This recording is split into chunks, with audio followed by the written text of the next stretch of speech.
Comment combler le vide intérieur? Comment faire pour se remplir soi-même de cette substance qui fait que la vie est appréciable dans tout ce qu'elle nous apporte? Comment faire pour finalement se libérer de cette sensation qui crée énormément de souffrance dans votre vie? Parce que je sais qu'aujourd'hui, la plupart des personnes que j'accompagne qui sont dans les relations toxiques avec des pervers narcissiques ont ce problème-là, vivent ce symptôme de ce vide intérieur, et ce qui souvent, de 1, les amène à attirer ce type de relations extrêmement toxiques dans leur vie, et de 2, les empêche souvent d'ailleurs de se libérer de ce type de relation.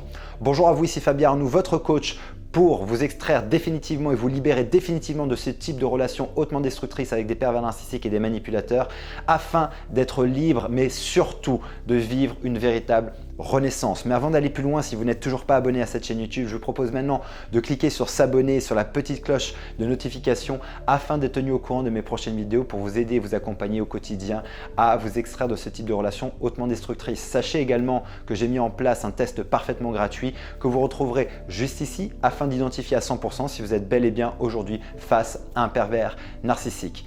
Alors cette sensation de vide, c'est quelque chose que je retrouve systématiquement dans mes coachings et que j'accompagne à travers mon programme Renaissance. C'est quoi cette sensation de vide? Quelle est son origine? C'est ce que nous allons voir dans cette vidéo, et surtout nous allons voir comment faire pour ne plus ressentir ça. Cette sensation de vide intérieur qui va, dans les conséquences, créer de la dépendance affective, vient toujours du même processus. C'est qu'il y a au départ une blessure énorme. Il y a une blessure d'abandon ou de rejet dans votre vie qui a été causée souvent dans votre enfance et qui a créé l'idée, la croyance que vous ne valez rien. Ce qui se passe dans la tête d'un enfant lorsqu'il se sent abandonné et rejeté par ses parents ou par une tierce personne qui avait une figure d'autorité dans sa vie et qui en tout cas remplissait un rôle parental dans sa vie, et qu'à un moment donné, soit il est abandonné, soit il est rejeté, que ce soit réel ou que ce soit perçu par l'enfant. Il va instantanément croire, à partir de cette blessure qui est énorme, il va croire en fait que c'est de sa faute. L'enfant ne remet pas en question le processus du parent qui crée la blessure. Il va se dire, si mon papa ou ma maman m'abandonne ou me rejette, c'est que je ne suis pas assez bien. C'est que c'est de ma faute. Et il va se dire ça de façon inconsciente. C'est ce qu'il va croire au fond de lui. Et à partir de ça, qu'est-ce qu'il va croire? Il va croire qu'il ne vaut pas grand-chose. Il va donc avoir une faille au niveau de son estime de lui, de sa confiance en lui, parce qu'il croit finalement ne pas mériter d'être aimé. Parce que si mon père ou ma mère m'a abandonné ou rejeté, c'est qu'en fait, je ne suis pas assez bien. Et si je ne suis pas assez bien, c'est que je ne mérite pas. Voici ce qui se passe dans l'esprit de l'enfant, et l'enfant va grandir avec cette idée-là, va grandir avec cette croyance-là, et va donc développer en grandissant une stratégie. Une stratégie pourquoi? Pour obtenir de l'amour. Parce qu'il y a une sorte de question vitale qui va se placer dans la tête de cette personne-là, de cet enfant, et qui va être: comment est-ce que je peux faire pour être aimé? Puisque finalement je ne mérite pas, et que c'est essentiel pour moi dans ma vie d'être aimé, et que ça crée un gouffre à l'intérieur de moi. C'est comme si finalement il y avait un trou en moi, un trou que je n'arrive pas à remplir par moi-même et que je vais chercher à combler par la présence de l'autre. Et donc, il y a une question qui va se produire et qui va se créer dans l'esprit de cet enfant et qui va être dans l'inconscient de l'adulte plus tard, qui est: qu'est-ce que je peux faire pour être aimé de l'autre? Et c'est là où d'un coup on rentre dans un excès de gentillesse, un excès de compassion, un excès d'empathie. Il y a un excès et un déséquilibre à l'intérieur de la personne, et qui va, la plupart du temps ou systématiquement, c'est presque mathématique, faire que la personne va attirer dans sa vie des relations toxiques. Des relations toxiques, des manipulateurs, des pervers narcissiques, et va créer de la dépendance. Créer une dépendance à l'autre parce que, en fait, elle pense inconsciemment que l'autre, qu'il y a quelque chose à l'extérieur d'elle qui va lui permettre de remplir un vide à l'intérieur d'elle. Voici la croyance qu'il faut absolument transformer, éradiquer et changer pour ne plus vivre ce vide intérieur. Parce que tant que vous croyez, tant que vous percevez que ce qui va vous permettre de vous remplir de cet amour, de cette affection se trouve à l'extérieur de vous, en priorité en tout cas, et que c'est le seul moyen aujourd'hui de vous sentir vivant, de vous sentir aimé, de ressentir de l'amour, et que vous connectez ça en permanence à une relation ou en tout cas à quelque chose qui est à l'extérieur de vous, vous allez systématiquement créer de la dépendance affective qui va être liée à ce vide intérieur. Vous devez aujourd'hui apprendre maintenant à transformer cette croyance que finalement ça se trouve à l'extérieur de vous. Vous devez donc premièrement apprendre ou réapprendre à vous aimer. à vous aimer, à vous respecter pour ce que vous êtes, pour la belle personne que vous êtes. Parce qu'il y a encore une fois de plus cette fausse idée, cette croyance qui est radicalement fausse que vous n'êtes pas assez. Alors que vous êtes parfaite dans ce que vous êtes parfaite dans votre corps, dans votre esprit. Votre corps est parfait dans tout ce que vous êtes, il y a de la perfection. Mais que tant que vous ne le reconnaissez pas, et quand je dis perfection, ce n'est pas d'un point de vue égotique comme le pervers narcissique, c'est que si vous êtes ici, si vous avez un corps, si vous êtes vivante, c'est qu'il y a de la perfection, que vous êtes aujourd'hui, vous êtes une pièce qui est irremplaçable, vous avez de la valeur. Si vous êtes ici, c'est que vous avez une mission, vous avez un rôle à jouer sur cette vie, dans cette vie, et que vous devez vous rendre compte de la valeur que vous avez. C'est le plus beau cadeau que vous pouvez vous faire et que vous pouvez faire aussi à l'humanité, c'est de réaliser à quel point vous avez de la valeur, à quel point vous êtes importante. Et ça, c'est un travail à faire et donc vous devez apprendre ou réapprendre à vous aimer. Tant que vous n'apprenez pas à vous aimer, vous allez chercher à l'extérieur l'approbation de l'autre. Vous allez chercher à l'extérieur l'amour de l'autre parce que vous estimez que vous n'êtes rien, que vous ne valez rien ou pas grand-chose ou pas suffisamment. Et tant que vous êtes là-dedans, dans ce schéma-là, il y aura du vide à l'intérieur que vous allez chercher à combler par l'extérieur. Cependant, cet extérieur-là ne sera jamais capable de combler ce vide qui est à l'intérieur de vous parce que la seule personne qui peut combler ce vide, c'est vous. Donc la première chose que je vais vous demander de faire, c'est à partir d'aujourd'hui, c'est faire un apprentissage parce que ça s'apprend. C'est apprendre à s'aimer. J'ai passé des années à ne pas m'aimer. J'ai passé des années à me critiquer. J'ai passé des années à croire que je ne valais rien et je peux vous garantir que ça n'apporte aucun résultat positif dans sa vie. Le jour où j'ai changé ça, j'ai modifié cette croyance, j'ai commencé à accepter que j'étais une belle personne, que j'avais de la valeur, que je pouvais non seulement m'aimer, me respecter, mais que je pouvais aussi en plus apporter aux autres.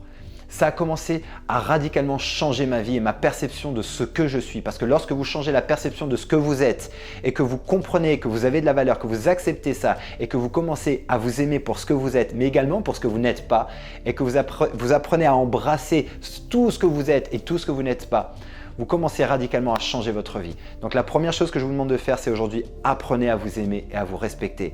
La deuxième chose que je vais vous proposer de faire, c'est de muscler le muscle de la gratitude. Soyez reconnaissant au quotidien pour toutes les choses qui vous arrivent, pour les petites choses de votre vie comme pour les grandes choses de votre vie.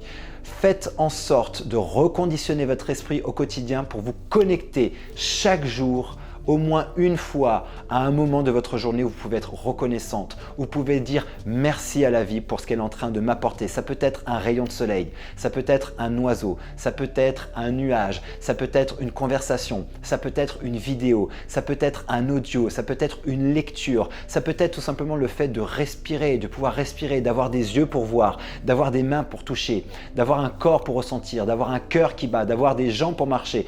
Je sais que dans tout ce que je viens de dire, il y a au moins une chose que vous avez et c'est apprendre à être reconnaissant pour ça. Apprendre à accueillir et à reconnaître les cadeaux de la vie qui sont au quotidien présents autour de vous et que peut-être aujourd'hui vous ne voyez pas et que vous ne vous concentrez pas dessus. Ce que je veux, c'est que vraiment vous rentriez dans un apprentissage de la gratitude parce que le sentiment de gratitude est le sentiment le plus puissant qui existe. On le sait aujourd'hui au niveau des neurosciences que les personnes qui se connectent plusieurs fois par jour et qui ont musclé le muscle de la gratitude et qui s'y connectent plusieurs fois par jour ont un niveau de bien-être intérieur bien au-delà de la moyenne et ont un niveau et une capacité aussi de résilience beaucoup plus importante que la plupart des personnes. La résilience est la capacité de transformer chaque obstacle de votre vie en victoire, en levier pour pouvoir avancer et enrichir votre vie. Donc ce que je vous propose, c'est vraiment de muscler ça parce qu'il y a de la richesse en vous, il y a de la valeur, il y a une valeur inestimable. Si vous êtes aujourd'hui dans cette vie, c'est que vous avez une mission à accomplir. Je crois vraiment au fait que nous ne venons pas sur cette terre par hasard. Je crois que nous avons une mission à accomplir et que rencontrer des relations toxiques, il y a aussi un projet. Il y a le projet pour vous de renaître. Il y a le projet pour vous de mieux vous comprendre, de mieux vous connaître, de transformer quelque chose en vous afin d'émerger vraiment qui vous êtes pour faire de ce que vous êtes un cadeau non seulement à vous mais à la vie aussi également. C'est un peu comme une cellule. Aujourd'hui, quand on prend une cellule d'un corps, par exemple la cellule du cœur, elle a conscience qu'elle a un rôle spécifique à jouer mais que dans son rôle spécifique, elle participe participe aussi à quelque chose de beaucoup plus global qui est finalement le bon fonctionnement du corps. Vous êtes également dans ce même projet. Vous avez aujourd'hui une mission spécifique dans votre vie. Je crois que la première mission de sa vie, c'est d'apprendre à s'aimer, c'est de rayonner, c'est d'être dans la gratitude et ensuite, à partir de ce bon fonctionnement, de cette relation extrêmement saine, d'amour inconditionnel pour moi-même et d'une vie équilibrée et harmonieuse, je vais pouvoir ensuite participer à l'ensemble de l'humanité. Voici ma vision, voici ce que je vais vous apporter et voici ce que l'on fait dans le programme Renaissance avec les membres que j'accompagne. C'est cette capacité à revenir à soi, de transformer tous les challenges de votre vie passée et présente en levier pour pouvoir avancer, vous reconstruire, mais plus que vous reconstruire, revenir à vous et vivre une véritable renaissance. Si cette vidéo vous a aidé, n'hésitez pas à me mettre un pouce, n'hésitez pas à la commenter, n'hésitez pas à la partager à quelqu'un qui aujourd'hui a besoin d'entendre cette information pour pouvoir apprendre à enfin combler ce vide intérieur et faire en sorte de transformer complètement sa vie. Je vais revoir rapidement les 2 points que j'ai énumérés avec vous pour savoir comment combler ce vide intérieur et éradiquer cette souffrance de votre vie. Première chose, apprenez à vous aimer et à vous respecter. Deuxième chose, apprenez à vous connecter au quotidien à de la gratitude et à la magie de la vie parce que vous avez 1001 raisons chaque jour de voir votre vie d'un regard pessimiste et de ce qui ne va pas, mais vous avez aussi 1001 raisons chaque jour de pouvoir voir la beauté de la vie et je vous invite aujourd'hui à muscler cette partie de vous afin d'enrichir très rapidement votre vie. Et si vous avez besoin aujourd'hui d'aller plus loin, que mon énergie vous parle, que vous êtes surtout 100% déterminé et engagé, ça c'est important pour moi que vous soyez 100% déterminé mais surtout engagé à transformer votre vie en profondeur, à arrêter de souffrir, à sortir de ces schémas de relations toxiques et à enfin vivre votre renaissance et à vous reconnecter à ce qui est important pour vous et à reconditionner aujourd'hui complètement votre vie en fonction de votre système de valeurs.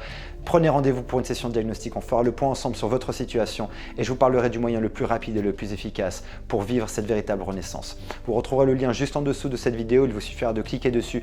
Vous serez redirigé vers mon agenda. Vous prenez rendez-vous et je vous appelle. D'ici ma prochaine vidéo, mon prochain audio, souvenez-vous et rappelez-vous, vous méritez d'être aimé et vous méritez d'être heureuse. À très bientôt.